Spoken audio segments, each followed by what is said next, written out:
Bonjour à tous, j'espère que vous allez bien. Dans cette vidéo, nous allons parler de comment être parent à deux. Je sais que c'est une question qui revient souvent, parce que beaucoup de parents se posent des questions, se posent des questions dans leur tête, et parfois ils en parlent entre eux, entre parents, et parfois pas. Et dans cette vidéo, je vais vous partager 4 angles, euh, 4 points de vue pour mieux comprendre cette question. Mais avant ça, je vais me présenter. Je m'appelle Sylvain Calar-Marchand, je suis coach parental. Et ce que je fais, c'est que j'aide les parents à retrouver la sérénité en famille avec des méthodes qui sont simples et efficaces. Le premier angle par lequel nous allons aborder cette vidéo, c'est l'angle de la communication. Ensuite, on verra l'intervention entre parents. Ensuite, nous parlerons de la notion d'accord. Est-ce que les parents doivent être d'accord? Et enfin, une question concernant aussi notre histoire personnelle. Parce que ça rentre aussi beaucoup en compte dans notre éducation et de notre parentalité. Et à la fin de cette vidéo en bonus, j'aborderai également un point qui est très souvent abordé lors des entretiens que j'ai dans les coachings stratégiques que je fais avec les parents. C'est est-ce que mon conjoint doit être présent et intervenir et s'investir pour que la situation change dans la famille? Alors, première question, premier angle, la question de la communication. Très souvent, je remarque que les parents échangent régulièrement entre eux, mais c'est beaucoup plus rare qu'ils parlent de parentalité. Ils vont plus rarement commenter ce qui se passe, ils vont être dans le factuel, c'est-à-dire que les enfants ont fait ça, il s'est passé ça, on va manger ça, on décide de telle activité, ce qui est très bien déjà, mais toutefois, aller plus loin, c'est différent. Il y a moins souvent, en tout cas, des conversations un peu plus profondes sur qui on est en tant que parent, qu'est-ce qu'on a envie de transmettre, notamment comme valeur, et quelle, euh, quelle marque on a envie de laisser à nos enfants, qu'est-ce qu'on a envie qu'ils deviennent, comment on veut les élever, comment on veut leur donner un sens à leur vie, comment on peut les amener aussi à réfléchir sur le monde extérieur. C'est beaucoup plus rare que les parents parlent de ça. Et pour illustrer le propos, euh, moi j'avais fait un travail important que je propose aussi en accompagnement sur quelles sont les valeurs qui vous accompagnent dans votre quotidien. Donc ce sont des choses qui vous animent, ce sont des choses qui sont très importantes pour vous. Et également, quelles sont les choses qui sont très importantes pour votre conjoint, si vous êtes avec l'autre. Euh, c'est important parce que parfois on n'a pas du tout les mêmes valeurs. Parfois, on a les mêmes valeurs et parfois, elles ne s'expriment pas de la même façon. Moi, je prends mon exemple. Mon mari, il a une valeur transmission qui est très importante. Euh, c'est-à-dire que pour lui, transmettre euh, à d'autres, c'est vraiment ce qui l'anime, ce qui le passionne, ce qui le motive. C'est pour ça qu'aujourd'hui, il est prof et ça se passe excellemment bien parce que c'est sa passion. Il a vraiment envie de faire ça. Euh, Moi, le côté transmission, c'est important aussi, mais c'est pas une de mes valeurs énergie, une de mes valeurs les plus fortes. Moi, une de mes valeurs les plus fortes, ça va être la créativité, notamment euh, dans les jeux que je peux créer, que je peux proposer pour les enfants, dans les questions que je peux leur poser. Euh, et ce qui est intéressant, c'est qu'en fait, on vient se compléter quand c'est comme ça. C'est-à-dire que si moi, j'aimerais euh, transmettre quelque chose, un concept, une idée, bah, je vais lui en parler parce que je sais que lui, c'est important pour lui et du coup, il est très fort là-dedans. Et que euh, parfois, quand euh, une situation ne se passe pas comme on veut, notamment avec les enfants, c'est plutôt moi qui vais essayer de trouver une solution, quelque chose, non pas une solution, comment dire. L'idée, c'est pas d'esquiver le sujet, c'est d'accueillir, de traiter dans un premier temps, et après de faire parfois diversion, parce que parfois c'est utile, parfois ça marche, parfois c'est vraiment nécessaire. Et ça, euh, en fait, ça c'est beaucoup plus facile pour moi parce que le processus créatif euh, est plus facilité chez moi. Et c'est ça aussi, la question des valeurs aussi, c'est quelles valeurs nous souhaitons transmettre à nos enfants. Nous, il y a la valeur respect qui est très important, notamment le respect de la règle, le respect de la loi. Ça, c'est vraiment super important pour nous. Et, euh, et c'est vrai que comme on a aussi une enfant qui est plutôt mismatch, ben nécessairement elle va faire l'inverse. Et donc c'est intéressant à calibrer et à observer parce que moi qui suis très règle, ça peut me chahuter un peu. C'est ok maintenant que je sais comment ça fonctionne. Je vois bien comment je peux mieux agir derrière. Donc ça c'est vraiment la question des valeurs. Et d'ailleurs vous pouvez vous poser qu'est-ce qui est important pour moi dans mon quotidien, quelles sont les valeurs qui sont importantes pour moi. Vous pouvez essayer d'en trouver trois et ensuite la question, ça va être comment vous êtes sûr que ces valeurs, chaque jour, sont alimentées. Moi, pour vous donner un autre exemple, j'ai la valeur humour, très important, j'adore faire des blagues. Ceux qui me connaissent savent que je suis très souvent en train de faire de l'humour. Euh, Moi, c'est une valeur essentielle pour moi et je sais que je passe une mauvaise journée si je ne satisfais pas cette valeur-là. Donc, j'ai besoin régulièrement de faire des blagues. C'est pas forcément grand-chose, mais j'ai besoin de faire vivre cette valeur-là.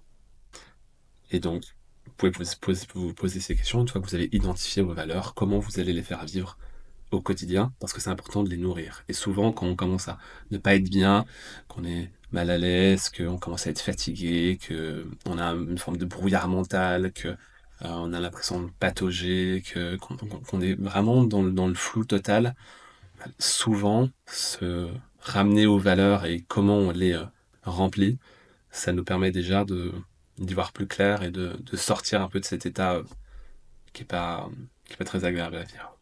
Donc ça, c'était le premier point, le côté communication. Ensuite, il y a un autre point que je rencontre très souvent, c'est l'intervention. Très souvent, les parents interviennent entre eux. C'est-à-dire que euh, soit le papa va faire quelque chose, va essayer de gérer une crise de colère à l'école, dans la rue, dans un parc, et en fait, la situation s'envenime, ça marche pas. Et donc à ce moment-là, la maman arrive et dit mais non, mais pourquoi tu l'écris dessus, fais pas ça, non non mais ça va pas enfin. Ou alors j'ai eu le cas aussi il y a pas très longtemps d'une maman qui me disait que le soir, alors qu'elle avait passé une bonne partie de la journée avec les enfants, le soir le conjoint rentre tard et il a une journée où clairement bah, il est fatigué, donc il y a quand même une notion de batterie physique qui est plutôt basse et de batterie mentale qui est plutôt basse. Et là, il rentre au moment où il y a un conflit entre des enfants, enfin deux frères. Et, euh, et donc son premier réflexe, c'est d'arrêter le conflit. Et comme il est aussi épuisé, bah, il va se mettre rapidement à crier. Et là, la maman intervient en disant, mais tu les as pas vus de la journée, en gros, tu leur cries dessus, mais tu te prends pour qui, ça va pas, c'est pas comme ça qu'on va régler les choses. Et, euh, et ça, je l'observe très souvent, ce côté intervention, dans lequel euh, un des parents va commenter, il va juger, il va critiquer, il va moraliser l'autre. Et, et ça, en fait, ça s'explique, ça s'observe. Euh, c'est pas bien ou pas bien, c'est pas mon prisme. Moi, c'est plutôt le prisme de l'efficacité. Et ce qui est sûr, c'est que c'est pas efficace du tout. On prend les intentions, derrière il y a des intentions, il y a des besoins de la part de chaque personne. En fait, c'est comment on va exprimer ces besoins-là. Et encore une fois, on nous a appris à parler, mais pas à communiquer. Et cette façon de faire, qui est un peu passif-agressif, c'est-à-dire qu'on va mettre sur l'autre avec beaucoup de tu, bah ça marche pas. Il y a beaucoup plus efficace. Et je pense aussi à une maman qui est un programme d'accompagnement, qui me disait qu'avant, elle faisait beaucoup de commentaires à son conjoint. Beaucoup, beaucoup, beaucoup. Parce qu'elle, elle passait beaucoup de temps à lire, elle passait beaucoup de temps à renseigner sur le TDAH, sur l'hypersensibilité de sa fille, euh, et que elle avait demandé à son conjoint de lire ces livres-là. Et en fait, lui, il s'était pas intéressé. Le papa à ce moment-là, c'était plutôt, bah, écoute, fais-moi un résumé, comme ça, voilà. Et parfois même, oh, non, ça m'intéresse pas. Et donc, elle se sentait pas écoutée, pas entendue dans son besoin, elle, de mieux comprendre l'enfant. Et elle faisait des commentaires. Et en fait, maintenant, la situation est vraiment différente, parce qu'en fait, elle a compris que il y a des moments où il faut parler, il y a des moments où il faut agir. Et là, elle a même vraiment mis le focus sur agir, et parce qu'elle agit, elle a des résultats. Et en fait, Je pense que c'est très bien de discuter. Je pense qu'à un moment donné, il faut aussi passer à l'action. Il faut savoir faire les deux. Et très souvent, vous en avoir un qui est beaucoup dans l'analytique, dans les parents, qui va se poser beaucoup de questions, qui se dit mais est-ce que ça c'est bien, est-ce que c'est pas bien, comment je peux faire différemment, tout ça, donc ça c'est top. Et l'autre va être plutôt sur le côté émotionnel, sur l'instinct, sur ouais, non, mais bon, comme ça, c'est comme ça, et puis c'est tout, et ou alors il va faire au feeling. Ouais, mais moi je pense qu'il faut faire comme ça. Mais dans les deux cas, la seule question qui prévaut, c'est est-ce que ça fonctionne, est-ce que ça marche, est-ce que c'est efficace. Et avec le temps, très souvent, dans la parentalité à deux, en fait, la solution, c'est de mixer les deux, parce que vous n'êtes pas différents, vous êtes complémentaires.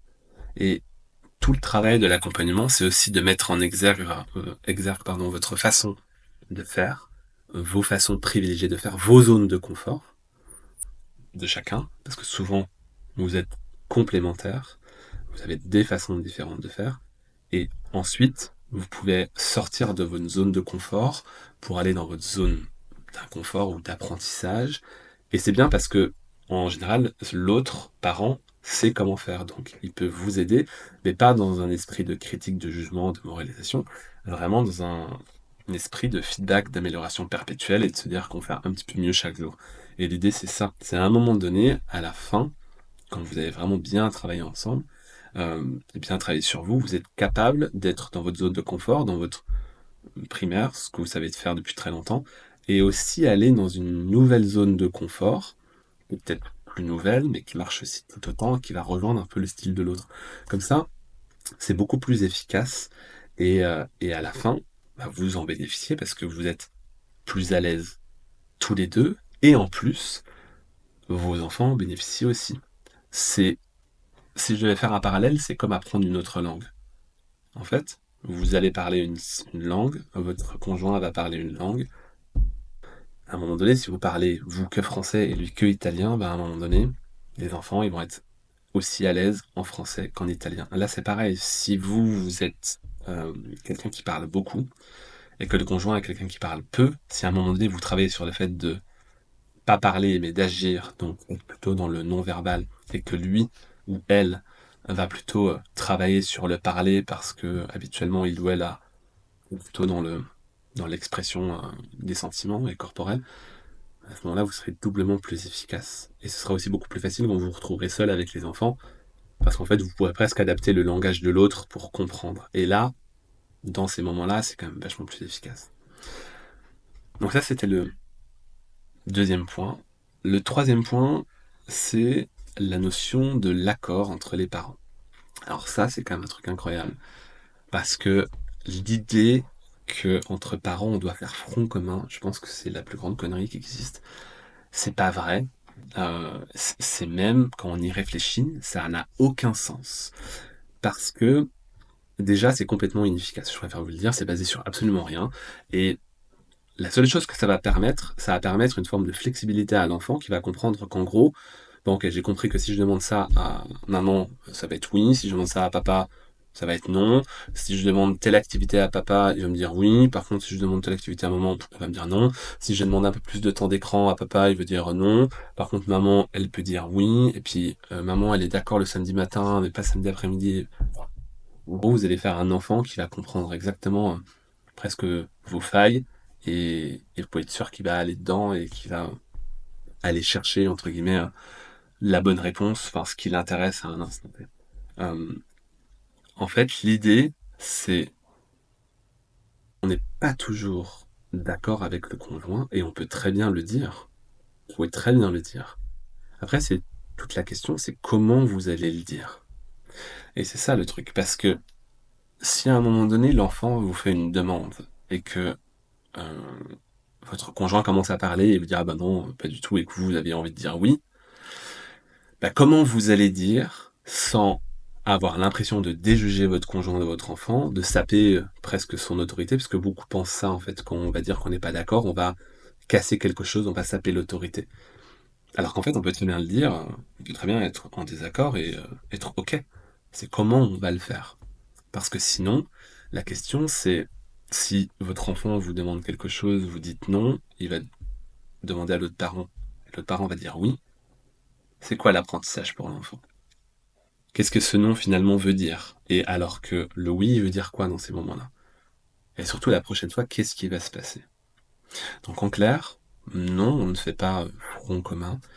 Nous sommes des entités indépendantes. On n'est pas le couple face aux enfants.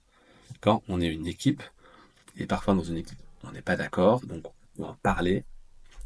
Parfois on parlera de nos désaccords devant les enfants. Parfois on ne parlera pas de nos désaccords devant les enfants. Mais c'est pas l'un ou l'autre. Je pense qu'il y a des sujets qui sont quand même plus sensibles. Je pense notamment aux écrans. C'est quand même bien d'avoir une ligne de conduite avant et de se renseigner aussi en tant que parent sur l'impact que ça peut avoir sur nos enfants. Euh, Parce que je pense que c'est toujours utile de donner plus d'autonomie, plus de responsabilité à nos enfants. Mais pour autant, un enfant qui a 7, 8, 9 ans, 10 ans, il peut pas être pleinement capable de comprendre toutes les implications que ça a derrière. Et l'autre point, c'est que le cerveau de l'enfant grandit jusqu'à une période entre 25 et 28 ans. Il est mature à ce moment-là, c'est-à-dire que les, la lumière bleue notamment et le fait d'être hyper concentré sans cligner des yeux, ça peut avoir un impact sur l'évolution du cerveau. Et ça, il n'en a pas conscience. Et même si vous lui expliquez les choses, je suis pas sûr qu'il puisse faire vraiment son choix en pleine responsabilité. Euh, que s'il avait 20 ans, là, il peut bien comprendre les choses.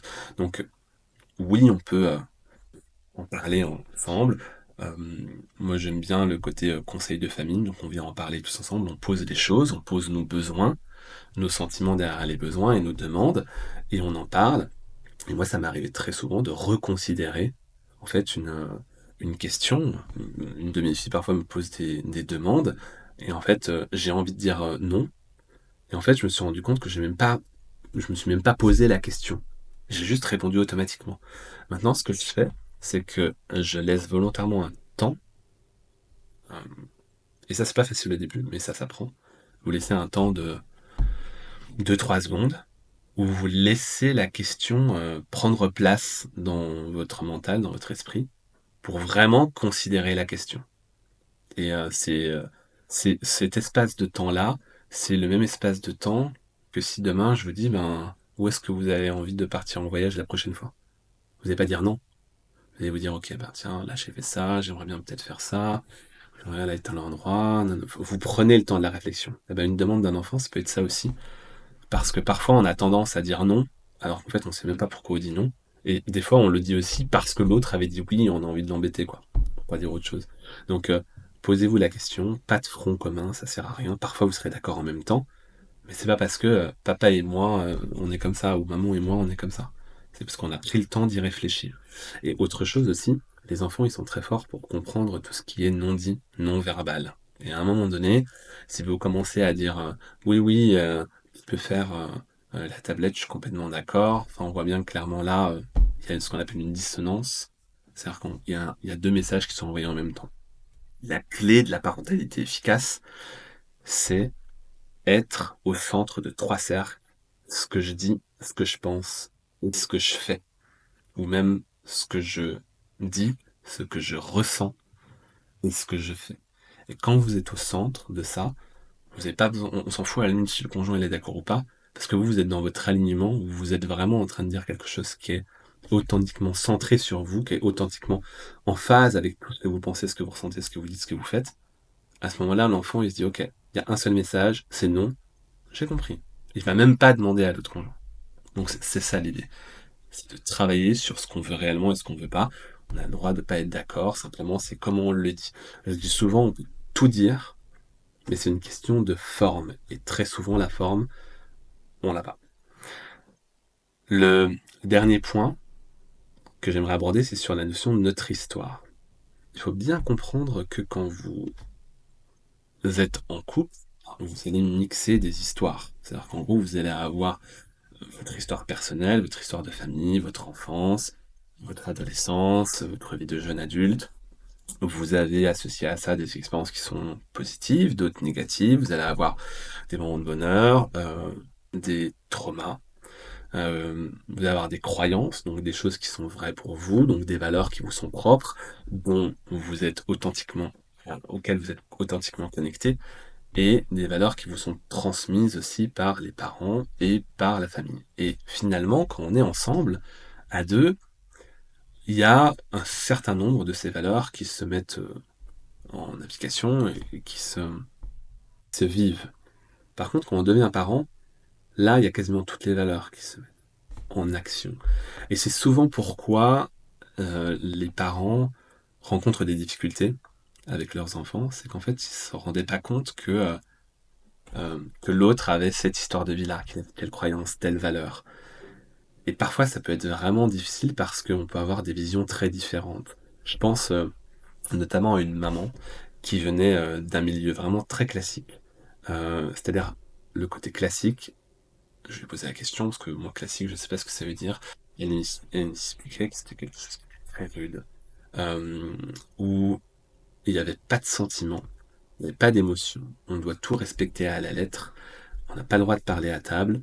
Euh, on fait pas des activités genre bizarres. On doit faire du tennis, des choses qui sont vraiment très structurées. Il y avait une présence aussi euh, des grands-parents. On devait absolument aller les voir tous les dimanches, donc c'était imposé. Voilà. La maman, elle avait ça comme histoire. Et à côté, le papa, lui, il venait plutôt d'une famille très libre. Une famille très libre, c'est une famille dans laquelle il y a peu, pas de règles. En gros, les enfants, ils font ce qu'ils veulent. On évite un maximum de leur dire non. C'est, on les laisse grandir seuls, on les laisse expérimenter un maximum. C'est des enfants, pardon, qui se retrouvent avec beaucoup d'autonomie très rapidement, mais qui grandissent presque sans cadre. Les enfants, ils font à peu près ce qu'ils veulent. Euh, et après, ces personnes-là se mettent ensemble et ont un enfant. Et là, nécessairement, vous voyez bien que bah, les valeurs, elles risquent quand même de se télescoper parce qu'elles sont pas du tout les mêmes. Et si parfois les valeurs sont les mêmes, bah, c'est comment on va les faire vivre, c'est différent. Je vous donne l'exemple. Si par exemple, la liberté, c'est important pour les deux familles, peut-être que la liberté, dans la famille de la maman, dans l'exemple, ça peut être euh, la liberté de venir, je sais pas, un dimanche sur deux, voilà. Ou ça peut être euh, de choisir le gâteau à la boulangerie pour ce repas de famille. Ça, pour elle, c'est ok. Je sais que je suis libre quand je peux choisir le gâteau que on va amener aux grands-parents ou, dans l'exemple d'avant, si je peux euh, venir qu'un dimanche sur deux. Alors que dans la famille du papa, la liberté, c'est zéro contrainte. C'est-à-dire que l'adulte n'imposera rien à l'enfant. Donc on voit bien qu'on a la même notion de liberté, mais deux façons très différentes de l'exprimer. Il n'y a pas de bien ou pas bien, encore une fois, ce sont juste des... c'est comme ça que ça se fait. L'idée, c'est à un moment donné, vous voyez bien, quand vous allez avoir des enfants, qu'est-ce que vous allez dire à vos enfants? Est-ce que vous allez imposer le fait d'aller voir vos parents, donc leurs grands-parents, semaine? Est-ce que vous allez leur dire, bah non, moi j'impose rien, de toute façon, l'enfant, s'il n'a pas envie d'aller voir ses grands-parents, on n'a pas le droit de lui imposer. Et vous voyez bien qu'à un moment donné, ça va pas le faire. Il va y avoir un conflit. Et donc la question, c'est comment en fait on va régler ça. Et ce qui est important, justement, c'est vos histoires, vos croyances, votre héritage familial, ce que vous pensez être vrai, les valeurs, tout ça. Ce sont des bases de départ. Et être parent à deux, c'est à un moment donné mixer nos styles et arriver à quelque chose qui nous convient à tous les deux. Parce qu'il y a souvent du tri à faire aussi dans ce qu'on a reçu. Alors il y a certains parents qui sont très contents de ce qu'ils ont eu en tant qu'enfant, c'est top. Et il y en a d'autres pas du tout.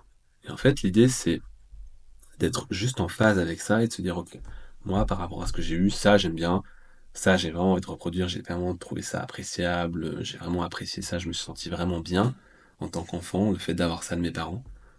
Et à l'inverse, ça, je veux plus jamais avoir ça. Et très souvent, ce qui revient, c'est la notion de la violence, euh, parce que en faisant du travail sur soi, on se rend compte quand même qu'on a subi pas mal de violence. Alors, c'est une observation. L'idée, c'est pas d'accuser ses parents parce qu'ils ont fait comme ils peuvent. Et le contexte des années 60, 70, 80 n'est pas du tout le même qu'aujourd'hui. Aujourd'hui, les enfants sont quand même beaucoup plus ouverts, beaucoup plus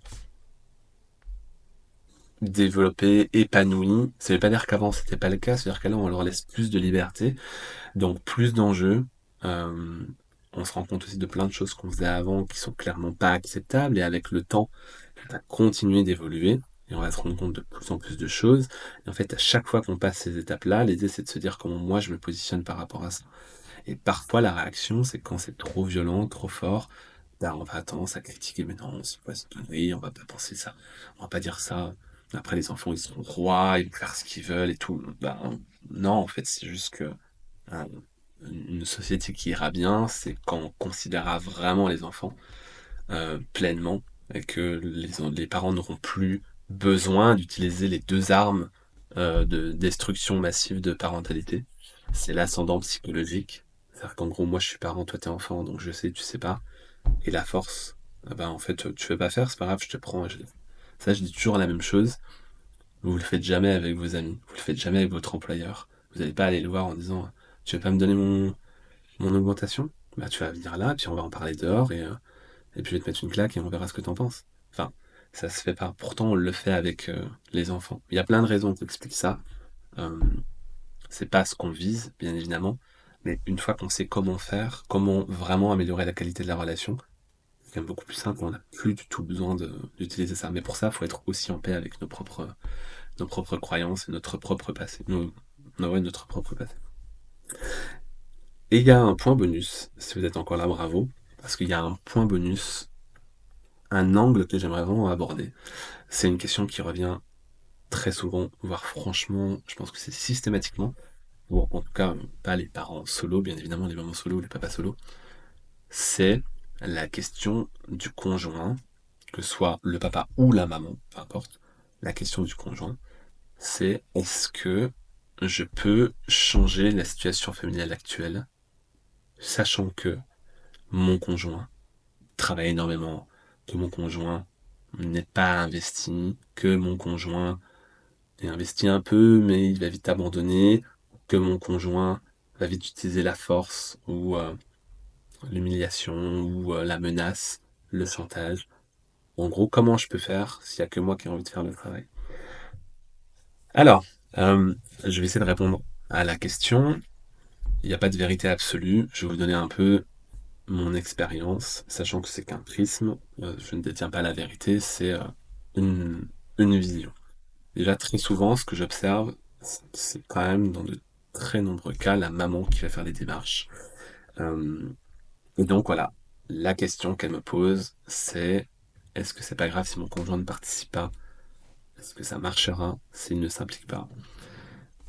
Il est très occupé, j'ai l'impression d'être maman solo alors que je suis en couple. En gros, est-ce que ça va marcher pour moi?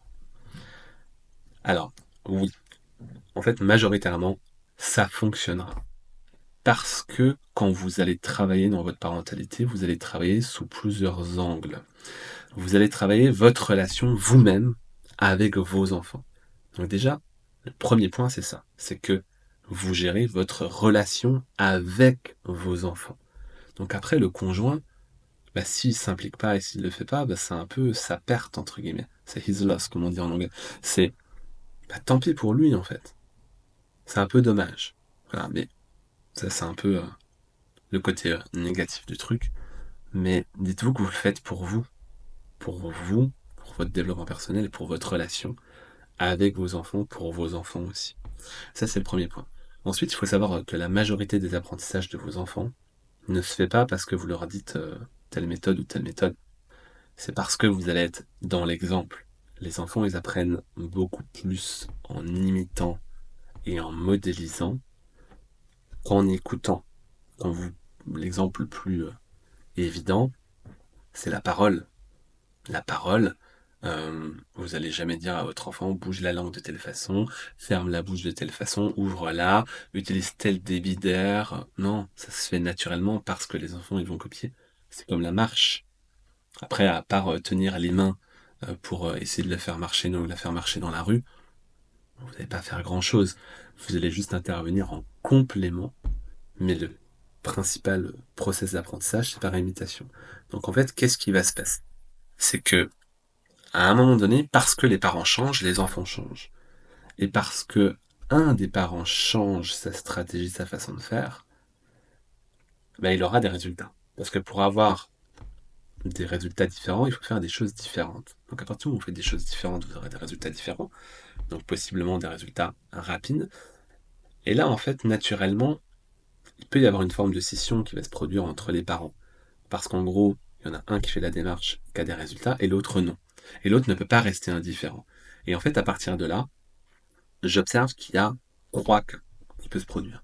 Soit l'autre est trop fier et n'arrive pas à mettre l'ego de côté, et encore une fois, c'est pas un jugement, c'est pas grave, c'est comme ça. Pour plein de raisons, ça se produit. Et en fait, ce qu'il va faire, c'est qu'il n'en parlera pas. En fait, il va vous copier. Il va vous copier, il va essayer de comprendre comment ça se passe.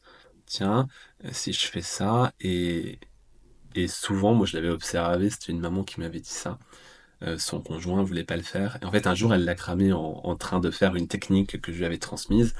Et elle était trop contente. C'était un peu vraiment comme dans les films, dans le couloir, comme dans les films romantiques là, où l'autre entend quelque chose.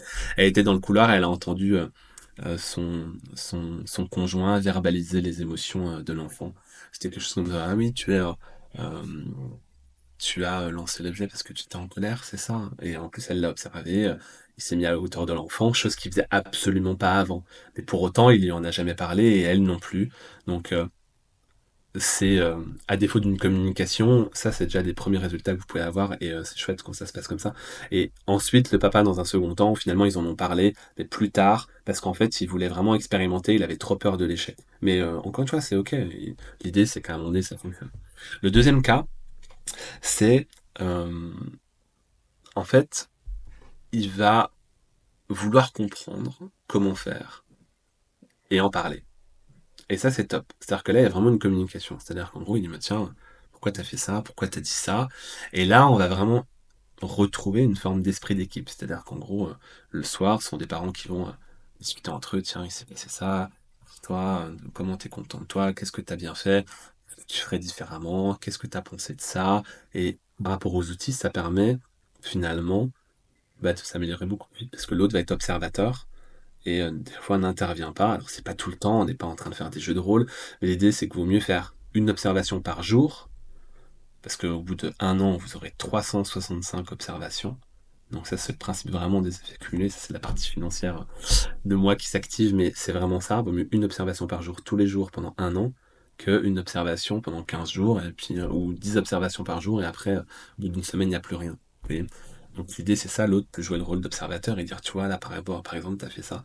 Parce que c'est difficile quand on est vraiment impliqué émotionnellement avec nos enfants, quand on est dans l'action, de se dire, tiens, il y a une petite partie de moi, une caméra qui est en train de me filmer, et donc qu'est-ce que je suis en train de dire que je suis en train de dire. Enfin, c'est pas que c'est pas possible, mais ça demande quand même beaucoup d'énergie. Je sais qu'il y en a qui sont capables de faire ça. Moi, je l'ai fait un certain temps, mais ça demande quand même énormément d'énergie et c'est pas toujours la solution la plus efficace. Donc ça, c'est vraiment le modèle le plus sympa. En gros, on est ensemble, on s'observe, on s'aide et on s'améliore. On est dans une amélioration perpétuelle.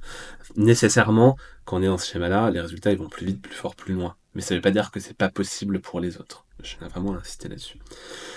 Et le dernier cas, le cas qui est peut-être le plus challengeant, mais c'est pas impossible, c'est le cas où en fait, en gros, l'autre n'a pas du tout envie de faire ça et il est presque dans l'opposition. Et il va s'énerver. Il va commencer à vous dire des trucs comme mais arrête de lire ces livres de psycho ou alors t'as pas besoin de quelqu'un pour t'aider, mais euh, mais qu'est-ce que c'est que cette idée d'aller voir quelqu'un, mais n'importe quoi, on peut se débrouiller tout seul, tu sais, ils sont encore jeunes, plus tard, ça ira mieux. Non, mais alors tout ça, déjà, non seulement c'est faux, mais en plus, euh, là, ce qui se passe, c'est que ce sont des peurs qui parlent. Et en fait, si on reste sur ce qui est dit, on n'est que sur le message de surface, et on n'est pas sur le message profond, c'est-à-dire qu'une peur, une peur. En fait, l'idée, c'est juste de comprendre quelle est la peur. Et très souvent, en fait, il y a souvent une blessure. Et la blessure, c'est encore une fois, c'est pas des généralités, mais c'est souvent comme ça que ça se produit. C'est quelque chose que le cerveau a énormément de mal à gérer. C'est en fait, quand vous travaillez sur la relation avec vos enfants, vous allez donner de l'amour, donner de l'écoute, donner du temps, donner de l'attention. Et, et ça, c'est ce qui est le plus efficace dans toutes les méthodes. C'est ça qui marche. C'est l'attention, l'amour. la compassion, l'empathie. Il n'y a rien de plus efficace que ça, vraiment. Et quand vous allez donner quelque chose à quelqu'un que vous n'avez pas eu en tant qu'enfant, bah c'est dur parce que bah le cerveau il va se rappeler, mais attends, pourquoi tu lui donnes ça alors que moi j'ai pas eu ça quand on était petit, tu te rends compte? Et t'as vu ce qui en est aujourd'hui. Aujourd'hui, on est cette personne-là parce qu'on a enduré tout ça, parce qu'on s'est pris des claques, parce qu'à un moment donné, nos parents étaient durs, mais c'était comme ça qu'ils nous aimaient. Et toi, en fait, tu veux donner de l'amour, de l'empathie, mais non, rebelle-toi, défends-toi. Et ça, ce process-là, ça va très très très vite dans la tête. Et parfois, c'est tellement largement inconscient que c'est décrié. Et on voit bien parfois sur les pages de parentalité positive, si vous suivez notamment Papa Positif, vous allez voir des gens qui vont s'invectiver sur oui, la parentalité positive, c'est le meilleur moyen de faire des enfants rois. De toute façon, c'est tout autorisé. Je pense que c'est des conneries. Les parents, ils savent ce qu'ils font. Enfin, là, j'entends ce genre de discours, mais ce que j'entends derrière aussi, c'est bah, en gros, moi, quand j'étais petit, j'ai jamais eu droit à ça en fait. Donc pourquoi les autres, ils ont droit à ça? Et ça, c'est vraiment difficile. C'est pas impossible. Ça veut dire qu'en fait, pour la personne qui fait l'accompagnement, il va falloir un petit peu plus d'énergie, un petit peu plus d'effort, et surtout, on va prioriser. Parce qu'en fait, il va se passer trois choses. C'est soit on se choisit soi dans une crise, et donc on se privilégie, soit on privilégie l'enfant et donc la qualité de la relation, soit on privilégie le conjoint et la qualité du couple. Et en fait, dans une crise, vous ne pouvez pas faire les trois à la fois. Donc à un moment donné, en conscience, il faut choisir. Et choisir, c'est renoncer. Et ça, c'est dur parce que quand on choisit, on renonce. C'est pour ça qu'il y a beaucoup de personnes qui ont du mal avec le choix. Parce que quand vous choisissez, c'est-à-dire que vous acceptez aussi de ne pas prendre le reste. Et donc, si vous choisissez vos enfants, c'est-à-dire que vous ne vous choisissez pas vous, vous ne choisissez pas votre conjoint.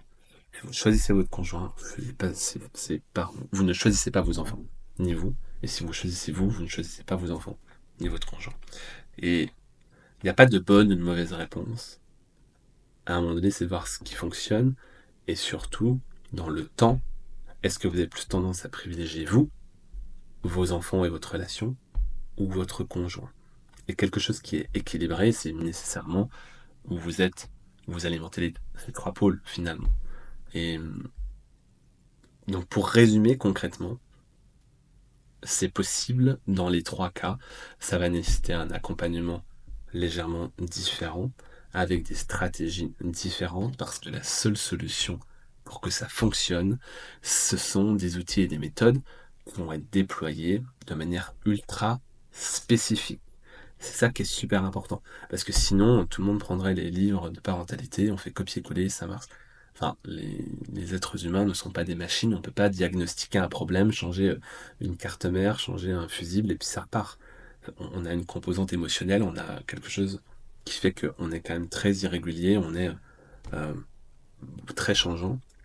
Et ça nécessite des solutions qui soient sur mesure, adaptées à vous. Et quand je dis ça, je vais vraiment pousser le truc à fond, c'est-à-dire que les techniques qui vont marcher entre une maman et son fils ne seront pas les mêmes que les techniques que cette même maman va utiliser avec son autre fils ou que le papa va utiliser avec le premier fils. Et c'est ça en fait, l'idée de l'accompagnement, c'est de prendre le temps pour trouver vraiment ce qui marche pour chacun d'entre nous, parce que nous sommes des êtres humains, uniques, spécifiques, avec chacun et chacune notre vision du monde, notre façon de fonctionner. C'est pour ça que la priorité, c'est d'abord de très bien comprendre pour ensuite pouvoir très bien agir. Et c'est le sens, en tout cas, que je donne dans l'accompagnement. Il y a toujours une partie comprendre, puis agir. On commence très souvent par se comprendre soi, comment on est, qui on est, quelles sont nos réactions. Comprendre ensuite nos enfants, qui ils sont, comment ils fonctionnent, prendre la relation, comprendre le conjoint, comment comprendre la cellule familiale dans laquelle on est. Une fois qu'on a bien posé les choses, c'est beaucoup plus facile pour agir. Et pour ça, j'ai créé une formation gratuite de 20 minutes dans laquelle je vous explique mon parcours, ce que j'ai fait, comment j'en suis arrivé là, ce que j'utilise aujourd'hui. Je vous mets le lien en bas dans la description. Et si vous avez des questions, les commentaires sont à vous. Je prendrai plaisir à y répondre. Je vous souhaite une très belle journée et je vous dis à bientôt.